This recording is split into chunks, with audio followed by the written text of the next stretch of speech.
Hello friends, welcome to our YouTube channel. मैं हूं Rizwan Bloch, मेरे साथ मौजूद हैं अदनान इशारी। जी हाँ दोस्तों, एक नई वीडियो के साथ आपकी खिदमत में हाजिर है। आज हम जिस वीडियो पर रिएक्शन करने जा रहे हैं वो पाकिस्तान की जो है इंटेलिजेंस एजेंसी ISI और इंडिया की इंटेलिजेंस एजेंसी जो है वो RA के ऊपर है। बहुत ही ज़बरदस्त वीडियो होने वाली है, वीडियो देखते हैं, उसके बाद जो है वो इस पर जो बात करेंगे। वर्तमान में लगभग हर देश के पास अपनी इंटेलिजेंस एजेंसीज हैं। ये एजेंसीज दुनिया भर में से अलग अलग देशों और जगहों की इंफॉर्मेशन से जुड़े काम जैसे गैदरिंग्स, प्रोसेसिंग और एनालाइजिंग को अंजाम देती है। ये एजेंसीज नेशनल सिक्योरिटी को मेंटेन करते हुए अपने देश की सुरक्षा में बड़ी भूमिका निभाते हैं। ये एजेंसीज इकोनॉमिक, पॉलिटिकल और मिलिट्री से भी जुड़ी होती है।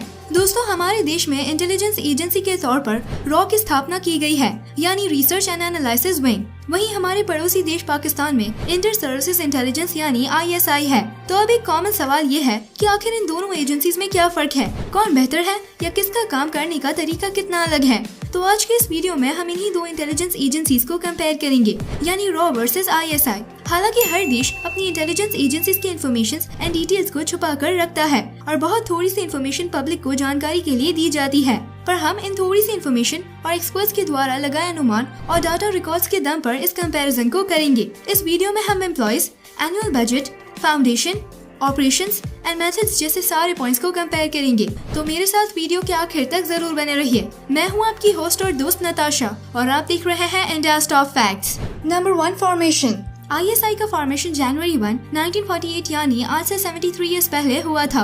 इसका हेडक्वार्टर वर्तमान में इस्लामाबाद, पाकिस्तान में मौजूद है। वहीं RA को आज से 52 ईयर्स पहले 21 सितंबर 1968 में फॉर्म किया गया था। RA का headquarter CGO complex, new Delhi, India में स्थित है। Number 3, history. साल 1947 और 48 के बीच हुई इंडिया पाकिस्तान के बीच के वॉर में पाकिस्तान को इंटेलिजेंस गैदरिंग्स, शेयरिंग्स और आर्मी, नेवी और एयरफोर्स के बीच कोऑर्डिनेशन रखने में काफी दिक्कतों का सामना करना पड़ा था, जिसके बाद उन्हें यह एहसास हुआ कि उन्हें एक बेहतर इंटेलिजेंस एजेंसी की सख्त जरूरत है और इसीलिए इंटर सर्विसेज इंटेलिजेंस को साल 1948 में बनाया गया। ISI को संभालने का काम 3 मेन मिलिट्री सर्विसेज के ऑफिसर्स को मिला ताकि इंफॉर्मेशन कलेक्शन में आसानी हो। इस एजेंसी के पीछे मेजर जनरल सर रॉबर्ट कॉथम और कर्नल शाहिद हामिद का दिमाग था। शुरुआत में ISI के कलेक्शन ऑफ इंटरनल इंटेलिजेंस में कोई बड़ा रोल नहीं था, पर नावल कमांडर सैयद मोहम्मद एहसान ने इस एजेंसी को बेहतर बनाने का काम बखूबी किया, जहां इन्होंने इस एजेंसी को तराश कर कई तरीकों से बेहतर बनाया और इस एजेंसी का असल मकसद मेंटेनेंस ऑफ नेशनल सिक्योरिटी बन गया। वहीं RA के निर्माण से पहले ओवरसीज इंटेलिजेंस कलेक्शन की जिम्मेदारी इंटेलिजेंस ब्यूरो यानी IB के हाथों में थी, जिसे ब्रिटिश राज के द्वारा बनाया गया था। साल 1947 यानी इंडिया के इंडिपेंडेंस के बाद इंटेलिजेंस ब्यूरो के फर्स्ट इंडियन डायरेक्टर संजीवी पिल्लाई को बनाया गया। इंदिरा गांधी एडमिनिस्ट्रेशन ने ये निर्णय सुनाया कि उन्हें एक full fledge second security service की जरूरत है। उस वक्त इंटेलिजेंस ब्यूरो के डिप्यूटी डायरेक्टर RN काउ ने नई एजेंसी के लिए ब्लूप्रिंट सबमिट की, जिसके बाद काउ को इंडिया की first foreign intelligence agency RA का चीफ बनाया गया। RA की शुरुआत $280,000 के बजट और 250 एम्प्लॉइज के साथ हुई थी। Number 4, employees. ISI की कुल 10,000 के करीब ऑफिसर्स मौजूद हैं। हालांकि एक्यूरेट नंबर नहीं है, पर एक्सपर्ट्स के अकॉर्डिंग ISI में इतने एजेंट्स मौजूद हैं। वहीं बात करें RA की, तो एस्टिमेट्स के अनुसार RA के पास 8,000 फील्ड एजेंट्स हैं जो दुनिया भर में फैले हैं। Number 5, recruitment and training. Civilians और आर्म फोर्स के मेंबर्स दोनों ISI को ज्वाइन कर सकते हैं। सिविलियंस के रिक्रूटमेंट का जिम्मा फेडरल पब्लिक सर्विसेज कमीशन यानी FPSC के हाथों में है।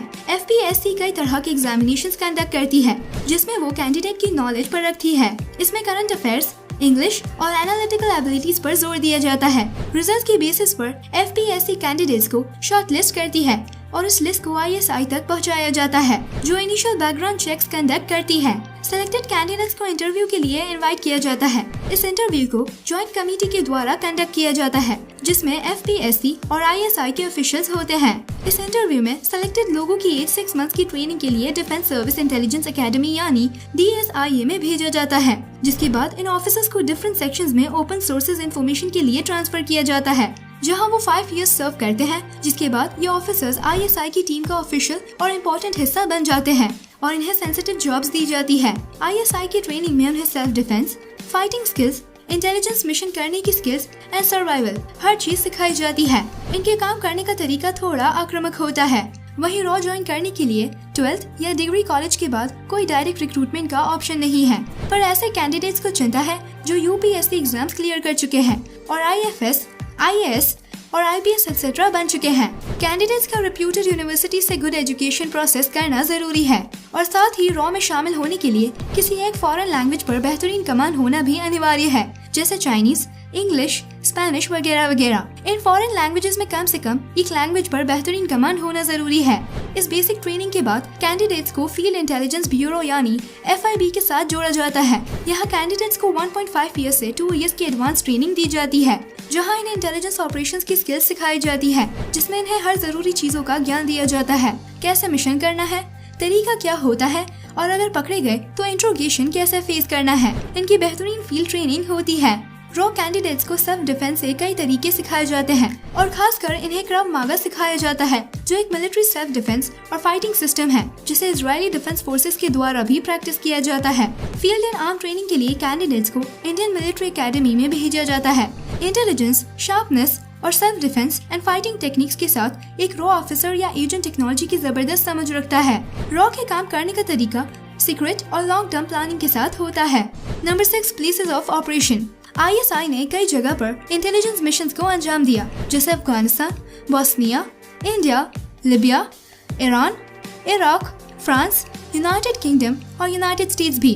ISI अल-कायदा और तालिबान के मिशन में भी शामिल थी। वहीं रॉ ने South Africa, Senegal, Afghanistan, Bangladesh, China, Iran, Malaysia, Maldives, Myanmar, Nepal, Pakistan, Sri Lanka, तुर्की, बेल्जियम, जर्मनी, इटली और कनाडा में भी कई मिशंस किए हैं।